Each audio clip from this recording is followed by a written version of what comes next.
guys, welcome back to the Laker family, where I'm going to be talking about the game that just ended between the Lakers and the Miami Heat. It was a great, spectacular, fun-filled type of game. I enjoyed every minute of this game. It had so many plays that had me just jumping out of the edge of my seat. Um, from alley-oop dunks to full court passes to great defensive stops, you name it. Unfortunately, the refs had to kind of take some of the juice out of the game, especially for us Laker fans. Uh, those calls were, there were a lot of atrocious, just blatant, horrid, egregious calls being made in favor of the Miami Heat. It was almost to the point to where it was like it almost felt like it was a fix out or something for the Heat to win this game. It was just that bad. It was. It was so many plays, man. Anthony Davis had hawked down a Heat player on a fast break. I can't remember which one it was, but I know he hawked down a Heat player on a fast break, and he stuffed it before the ball even got to the glass. And the referee just immediately called goaltend. And that play, out of all the ticky-tack or bad calls, that play, I felt like the coaching staff should have went ahead and threw the challenge flag on that one. We didn't use it none this game. I don't understand that part. The coaching was good this game. So the only knock I had was the non-use of the challenge call. And that could have been a huge momentum shift for us at that point. We could have probably won the game a little bit more comfortably than what we did if that we got that challenge to go in our favor. There was a play where I think it was Robinson or Tyler Hero, one of them. He slipped at the top of the key and slid about 2 feet. If I'm not mistaken, that's a travel, but the refs just swallowed their whistles on that one. If that was us, I'm pretty sure we would have got a travel call. Early on in the game, LeBron had 2 calls go against him that I felt were wrong, bad calls. They kind of trapped LeBron when he was bringing the ball up court. It was 2 people on him, and he stopped. And the guy just immediately, one of the defenders immediately just flopped backwards. And they called a charge against LeBron James on that. Then a few plays later, on the defensive end, LeBron had got in perfect defensive position for the charge, to take the charge.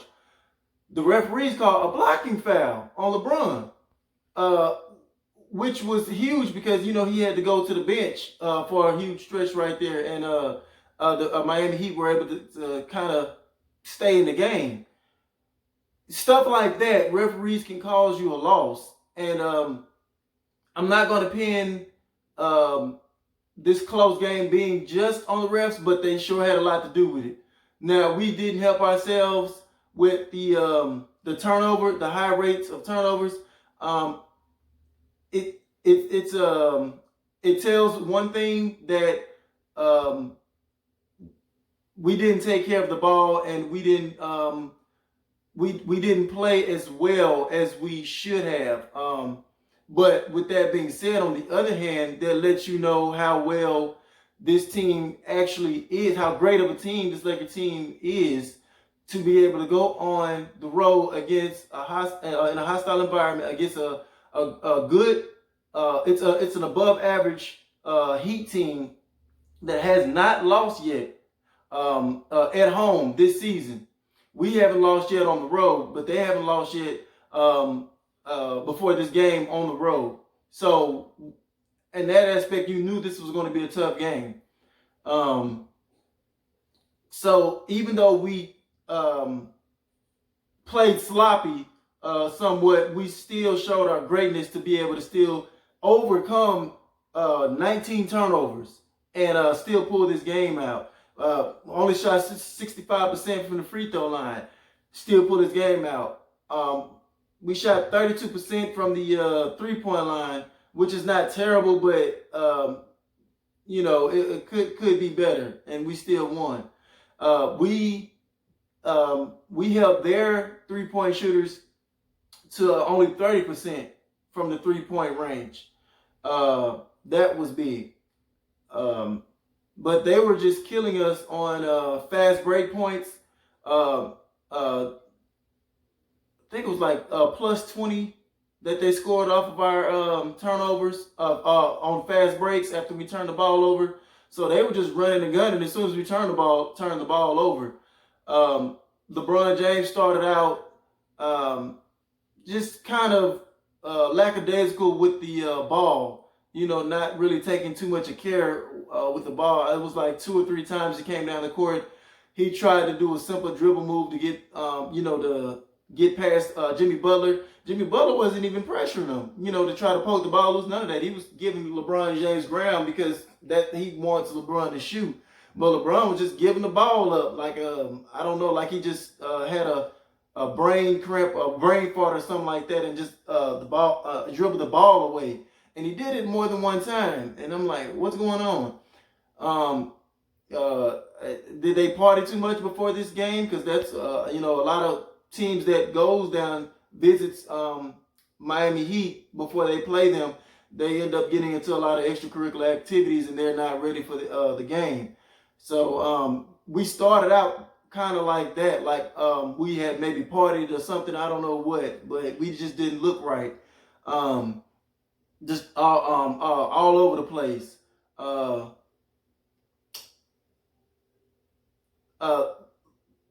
yeah, I forgot before I go any further.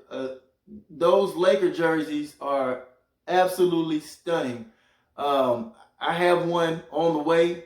That exact same replica, that jersey that they had on tonight, that city jersey. That jersey, in my opinion, is the best looking Laker jersey I have ever seen. The one before this one, my favorite were the white ones. But these ones right here absolutely take the cake. The little Hollywood stars on the side, it just represents everything Los Angeles. And the Laker font to the color, everything, it just pops. I absolutely love that jersey, and that's why I have one on the way now. The Miami Heat jerseys are sick too as well. The little blue Miami Vice little theme they got going. But yeah, that was just a little side note. The game, we got down before the half. It was like 59-51, and the Heat were kind of doing a good job again of trying to mix in zones to throw off our superstars. We're so talented. We have the 2 top 5 players in this league, and you can't just play man on them, or they'll kill you. Anthony Davis will kill you one-on-one. LeBron James will kill you one-on-one. So that was smart of the Miami Heat to try to throw some little wrinkles in there to try to throw the Lakers off. And it was kind of getting to us for a little minute there. We were just kind of deer in the headlights, kind of trying to figure out the right play, who's the right person to pass it to, things of that nature. And we just kind of looked out of sorts. But the thing that kind of gave me confidence was we played that sloppy, and I looked at the scoreboard at the half. It was like only 59-51. It feels like we should be down more than this, as bad as we played. So I was like, if we fix a couple of things, we're going to win this game come second half. And I thought we were going to come out and win it easily, which we were. We came out on we won the third quarter. We came out on fire. And the referees obviously had to step in, and they kind of, the refs helped the Heat chip away at our lead and got them back into the game. There was another play where Anthony Davis, somebody drove on Anthony Davis, and I think it was Silva. the guy from the Silva. He drove in on Anthony Davis. Anthony Davis literally back like this to avoid from getting a foul call as Silva went up, and they still blew the whistle. I'm like it was just getting out of hand. It was getting completely out of hand. They were getting every single ticky tack call that they can get. Anthony Davis was huge. 33 points, 10 rebounds, 3 blocks. And he came out in that third quarter. He was wetting from beyond the arc. He was hitting some threes, like Kevin Durant type threes. Fading people in his face. He was hitting those type of threes. And he hit a clutch one in the fourth quarter as well. The guy continues to amaze me, and he's keeping himself in the MVP conversation now. A great, spectacular game from Anthony Davis. LeBron James, he started out slow. As I said, as I stated previously, with the casual turnovers, but then he picked it up second half. He got himself under control. He said after the game that his teammates called him out, and that's what I love more about LeBron James this year, because last year I felt like he didn't really want to receive criticism. He kind of deflected it as much as possible. Like as soon as somebody, hey, you're not playing defense. Hey, you're not doing this, or you're not getting your guy. It was always, well, the young guys got to play better, or this guy, or somebody's going to, if they're not playing right, they're not made for LA. He was saying, it was kind of turning me off a little bit last year. This year, it's been a whole turnaround with LeBron James' whole approach to everything, and it's making me respect him more and more.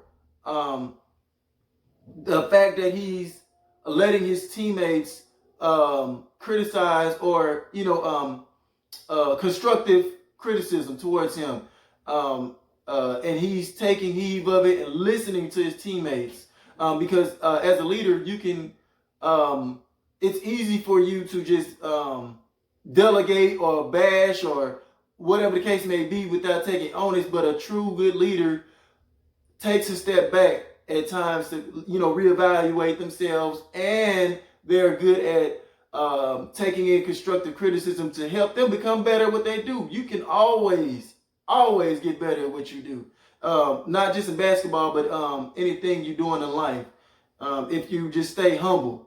And I love that approach he's taking this year. But he took heed to what his teammates were saying at halftime. He came out playing much better, much more efficient. Almost had a triple-double, 28, 12 assists, 9 rebounds, 4 3-pointers. Great game from LeBron James. JaVale McGee, I love his energy. When he was in there, I absolutely loved his energy. This is the JaVale McGee that I want. Period. Like just the majority of the season, this is the JaVale McGee I want to see. The guy was everywhere, creating havoc. 5 blocks, 9 points, 10 rebounds. I can't really just ask more from JaVale McGee, but just do this right here. KCP, 15 points. He hit some clutch shots, and especially in the fourth quarter too, he hit some clutch shots. And early on in the game, where it could have kind of got out of hand, he hit some clutch shots then too to kind of keep the game within reach. And he's been keeping his point total around 15, if you notice, the past couple of games or so. And the guy has been playing like a stud. I almost want to keep him in that starting lineup if he continues to play like this. I love Avery Bradley, and I don't know. I don't know. I may end up wanting to just keep Caldwell Pope in that starting lineup, just keep his level of production up like this. Howard, same thing as McGee. He came in, was a live body down low, 8 rebounds. Um, he only had 4 points, but he was still in there affecting shots, contesting everything at the rim. He had a couple of bad calls go against him too. One of them was warranted, but then there were other ones that were just egregious. Like, come on, come on. And I forgot I had left out one more egregious play. At the end, if Jimmy Butler would have hit that three, I would have been completely pissed because Jimmy Butler just absolutely blew up LeBron James on that before that inbound play. Just ran straight through him, just obliterated LeBron out of the way, and LeBron was left, kind of holding his arm and stuff like that after. How could you miss that as a ref? Come on now, if you giving them every ticky-tack call, how is that not a foul against Jimmy Butler? Just blowing up somebody. If that's the case, everybody should be able to do that. The referees were freaking horrible.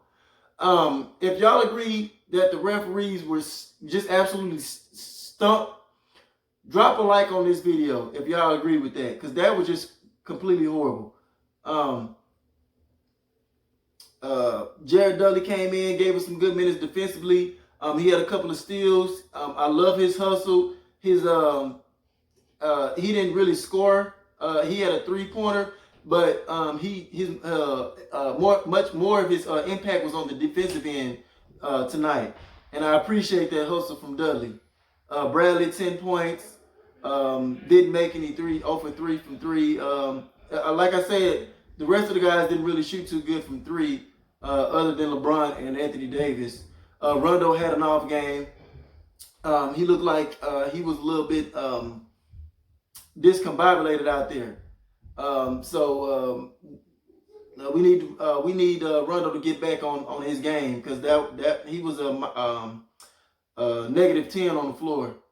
So we need better production from Rondo. But I mean, he's been playing well the majority of the season, and this is probably one of his first games where he just was just completely bricking from the 3-point line. It got to the point to where he didn't even want to take it in the second half. He would just punt fake, and they called a travel on him on one of those because he just didn't want to take it and tried to dribble in, and they called him once.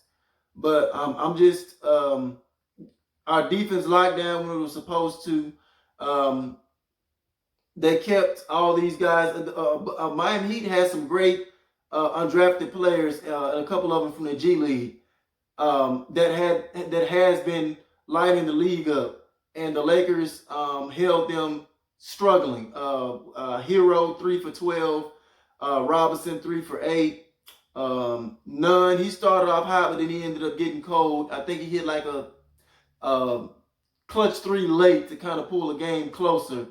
But other than that, we even did a good job on Butler. 9 for 20. He was 0 for 5 from 3, 23 points. So overall, we did good defensively. So I'm pleased that we were able to go in, and with all the bad calls, all the turnovers, we still overcame this. And this is without Kyle Kuzma as well, which his return is still unknown at this point. We don't know when the Lakers will feel comfortable with bringing him back. But with that being said, man, I think I covered the bulk of everything. I'm just completely pleased at the grit, the grind, and the never give up in this team. And so I will be back to cover to do another recap of the next game. And as always, I love all my subscribers. I appreciate y'all for rocking with me, supporting my channel. If y'all want to become part of the Laker family, if y'all have not subscribed, please do so. Drop a like and share. And I'll see y'all next time. Thank y'all. Peace.